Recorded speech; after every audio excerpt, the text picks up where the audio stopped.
میں تو اپنی جان تمہارے قدموں پر نچھاور کر کے جاؤں گا۔ یزیدیوں سے لڑتے لڑتے وہ حضرت عبداللہ بھی وہیں کربلا میں شہید ہو گئے، ان کے ہاتھ میں انگوٹھی ویسی کی ویسی رہ گئی۔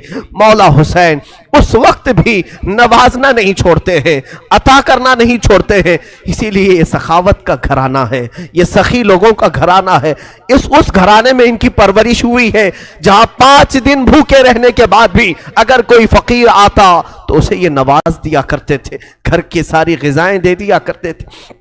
مولا حسین رضی اللہ تعالیٰ ان یزیدیوں کے جتھے میں ایسے گھر گئے تھے، دوپہر کا وقت آیا، اچانک آپ کو احساس ہوا جمعہ کا دن ہے، آج پوری دنیا میں میرے نانا کا خطبہ پڑھ رہے ہوں گے لوگ اور جمعہ کی امامتیں ہو رہی ہوں گی، حسین یہاں پر تنہا ہے، جمعہ کی نماز بھی نہیں ہو رہی ہے، مسافر پر جمعہ نہیں ہے، لیکن جمعہ کے وقت کا احترام تو کرنا ہی چاہیے تھا۔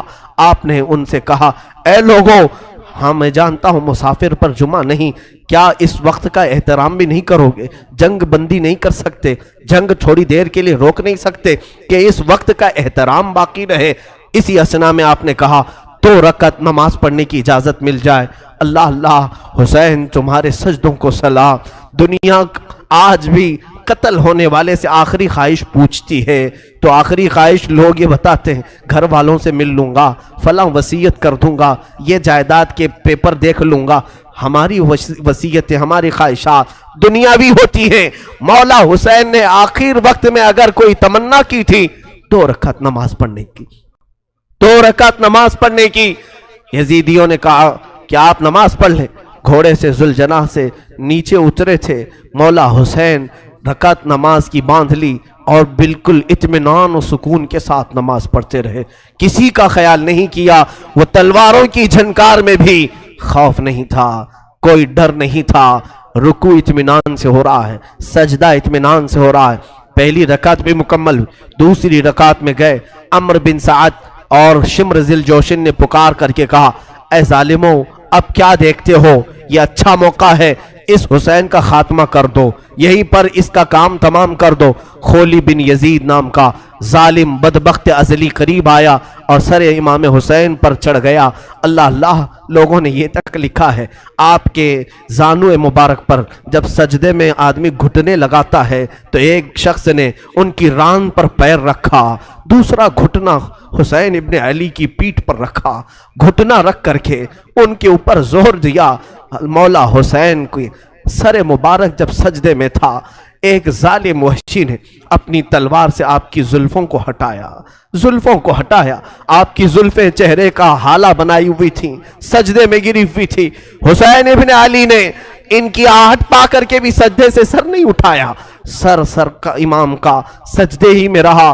یقیناً امام نے سوچا ہوگا اب سر اٹھائے تو ظالموں کے لیے کیوں اٹھائے، وہ سر ہی بہتر ہے جو مولا کے حضور جھک جائے اور اسی اسنا میں مولا کے حضور پہنچ جائے۔ ایک ظالم نے آپ کی گردن پر تلوار رکھی اور زور سے کاٹ دیا۔ اس پیاسے امام کو بنا پانی کے، بنا کسی کھانے کے ذبح کر دیا گیا۔ وہ ذبح عظیم ہے۔ مولا حسین تیری شہادت پر لاکھوں سلام۔ انا للہ و انا الیہ راجعون۔ کلمہ توحید ہے تیری شہادت اے حسین، تو نہ ہوتا تو نہ رہ جاتی صداقت اے حسین۔ امام حسین علی مقام رضی اللہ تعالیٰ عنہ کربلا کے اس بے آب و گیاہ میدان میں اپنی جان آفریں کے سپرد کر دی۔ مولا حسین کا سر مبارک تلوار سے الگ کیا گیا، جسم مبارک، جسم نازنین کربلا کے ریگزاروں میں بکھر کر رہ گیا۔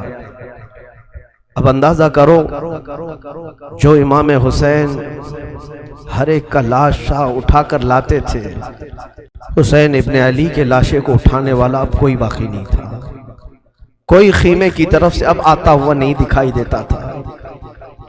جنہوں نے دوسروں کے شہزادوں کو بھی اٹھایا مگر خود اس طرح سے سو گئے کہ کسی پر بوجھ نہیں بنے، کسی پر اپنا وزن نہیں ڈالا۔ بیویاں اب خیمے میں تھی، یزیدیوں کے لشکر سے ایک پکار آئی، فتح مبین، فتح مبین۔ لوگ اپنی فتح کے جشن منانا شروع کر دیے کہ حسین کا خاتمہ ہو چکا ہے، اب یہاں پر ہمارے ساتھ مقابلہ کرنے والا کوئی باقی نہیں رہا، سب ایک کے بعد دیگرے ختم ہو چکے۔ لیکن میرے عزیزو، آج بھی میں تمہیں بتاؤں، اللہ کا فضل ہے، مولا کا کرم ہے، سید الشہداء کا یہ فیض ہے کہ بحمدہ تعالیٰ کئی سالوں سے میں ہر سال کربلا پہنچتا ہوں۔ 11ویں کے موقع پر جب ہم زیارت بغداد اور زیارت کربلا میں جاتے ہیں، میں کربلا 2 دن ٹھہرا بھی ہوں، اور ہر سال میرا معمول ہے اپنے جماعت کے ساتھ، اپنے قافلے کے ساتھ کربلا پہنچتے ہیں۔ آج کربلا کا وہ کوئی میدان وہاں نہیں، بڑی بڑی عمارتیں کھڑی ہیں پورے میدان میں، اور روضہ امام حسین جو بنا ہے، اللہ اکبر، اسے حرم حسین کہا جاتا ہے۔ دروازے تک سونے سے کلئی کیے گئے ہیں، گنبد پاک کو سونے سے رنگا گیا ہے، اور وہ حسین کا گنبد آج پورے شہر میں اجالا کر رہا ہے۔ کربلا میں ایک ہی قبر میں باقی 70 لوگ دفن ہیں، اور حسین ابن علی رضی اللہ تعالیٰ عنہ اور ننھے علی اصغر ایک قبر میں دفن ہیں، اور قریب ہی تھوڑے فاصلے پر عباس علمبردار بھی دفن ہیں۔ وہاں پر برسوں ان کی قبریں رہی، آج تو وہ روضہ حسین لاکھوں لوگوں کے جمع ہونے کا مرکز بنا ہوا ہے، لاکھوں لوگ وہاں جمع ہوتے ہیں، اور پھر روضہ حسین سے ہم سب تبرک حاصل کرتے ہیں۔ لیکن اس جنگ کا نتیجہ کیا نکلا؟ لڑے تو حسین کو ختم کرنے کے لیے، لیکن کربلا پر آج بھی حسین کا ہی قبضہ ہے۔ آج جا کر کے دیکھیں تو جگہ جگہ وہاں پر حسین کے ہی نام ہیں، ہر دکان پر امام حسین کا نام، ہر علاقے میں امام حسین کا پرچم لگا ہوا ہے، اگرچہ شیعہ لوگوں کی طرف سے ہو یا اہل بیت سے محبت کرنے والے معتدل لوگوں کی طرف سے ہو، لیکن حسین کا نام ہر کوئی وہاں پر لیتا ہے۔ تھی تو وہ زمین یزیدی لشکریوں کی، فتح تو انہیں حاصل کرنا تھا، کٹے ہوئے لاشیں تھے، وہاں پر کوئی نہیں تھا، لیکن لوگ اس وقت فتح مبین اعلان کر رہے تھے، یزیدی لشکر فتح ہو گیا۔ اے ظالموں، کہاں ہے وہ تمہاری فتح؟ 14 صدیاں گزر گئی، فتح کا جھنڈا اب بھی کربلا میں حسین کا لہرا رہا ہے۔ اور بلکہ کربلا نہیں، آج بھی ہمارے گھروں میں بچے پیدا ہوتے ہیں تو ہم میں سے آج تک کسی نے یزید نام نہیں رکھا، حسین نام رکھنے پر فخر کرتے ہیں۔ تم ڈھونڈو گے تو محلے میں کوئی نہ کوئی حسین تمہیں مل ہی جائے گا۔ لاکھوں حسین دنیا میں پیدا ہوتے رہے اور ہو رہے ہیں اور قیامت تک ہوتے رہیں گے، لیکن نہ یزید کی نسل باقی ہے، نہ ان لشکریوں کا کوئی نام لیوا باقی ہے۔ تو کیسی فتح تھی؟ وہ تم نے دنیا کے لیے لڑا تھا، اور تم مال کے لیے لڑے تھے، اور مولا حسین صرف رضائے الہی کے لیے لڑے تھے، رسول پاک کی شریعت طاہرہ کے نفاذ کے لیے لڑے تھے، اور رب تعالیٰ نے انہیں ایسی فتح عطا کی۔ گھر لٹ گیا الگ بات ہے، لیکن ان کے ذکر پاک سے آج لاکھوں رونے والوں کی آنکھیں نم رہتی ہیں، لاکھوں نہیں کروڑوں آنکھیں روتی ہیں مولا حسین کے لیے۔ کیا آج ہر گھر میں حسین ابن علی کا تذکرہ نہیں ہوتا؟ مائیں اپنے بچوں کو حسین کے واقعات نہیں سناتی؟ میرے عزیزو، اصل فتح تو یہ ہے جو حسین ابن علی کو حاصل کی۔ مولا حسین ابن علی رضی اللہ تعالیٰ عنہ کو جو اللہ تعالیٰ نے مقام دیا، اور اسی طرح سے ملک شام بھی ہم نے دیکھا، دمشق کے بازار جہاں مولا کو نیزوں پر لایا گیا تھا، وہاں پر معلوم کیا کہ یزید کی قبر ہے کہاں، تو لوگوں نے بتایا کہ فلاں جگہ ایک دمشق کے لوگ کوڑا کرکٹ جہاں پھینکتے ہیں، کچرا پھینکتے ہیں، اسی کچرے کے اندر کہیں اس کی قبر ہے، لیکن کوئی نشان نہیں۔ تاریخ میں ہے کہ یہ جگہ قبر یزید ہے، اس جگہ پر یزید دفن ہوا تھا، اور اسے ایک بڑی بیماری لگی تھی، اس بیماری میں وہ مرا تھا۔ تو آج تک میرے عزیزوں، یزید کی قبر کچرے میں گم ہو گئی، اور مولا حسین کی قبر لاکھوں کی ہدایت کا ذریعہ بنی ہوئی ہے، مرکز بنی ہوئی ہے۔ یہ ہے اصل فتح مبین۔ کربلا میں مولا حسین کے ساتھ جو بھی سلوک ہوا وہ غم کی داستان تو ہے، غم ہے، اس لیے ہم سناتے ہیں۔